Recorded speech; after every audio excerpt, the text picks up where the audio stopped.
He was the mystery giant of the bebop guitar. He once stated that his goal in music was to play the guitar like Charlie Parker, and he succeeded. Who was Billy Bean? Here on Big on Bebop.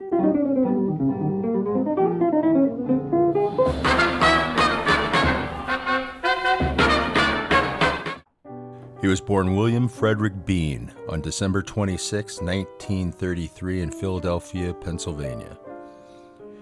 He was born into a musical family. His mother played the piano, his father was an amateur singer and guitarist, and his sister was a professional singer. He started on the guitar at the age of 12.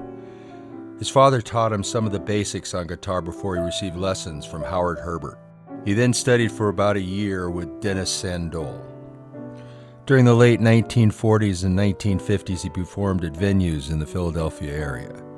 In the mid-1950s, he moved to New York City and recorded with Charlie Ventura and Red Callender. In 1958, he moved to Los Angeles to record for Decca. In Los Angeles, he worked with Buddy Collette, Paul Horn, John Pisano, Bud Shank, Milt Bernhardt, Herb Geller, Lorraine Geller, Calvin Johnson, and Zoot Sims. In October of 1959, Bean returned to New York City after accepting Tony Bennett's offer to join his band.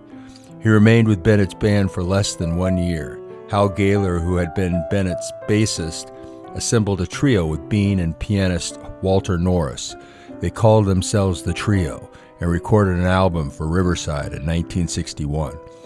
Gaylor said the trio had great difficulty in finding work and disbanded shortly after the recording. Bean performed with Stan Getz, Herbie Mann, and John Lewis, recording albums with Mann and Lewis. He was greatly admired by all the musicians that were fortunate to work with him. He was a true eccentric and never seemed to care about recognition or fame, often turning down recording offers just because the date was scheduled too early in the morning to suit him. Despite that attitude, he nevertheless fashioned a lasting mark among knowledgeable insiders in the jazz world. Though he lived a relatively long life at 78, he retired from active playing in his 40s. He returned to his hometown of Philadelphia, retiring in 1986. Billy Bean, hampered by alcohol problems, gave up on life and just stayed home. He died February 6, 2012. His mastery of the instrument was phenomenal, as was his brilliant melodic lines that he produced from it. He was greatly admired by not only Hall of Fame guitar players like Joe Pass and Wes Montgomery, but everybody else who had the opportunity to play with him.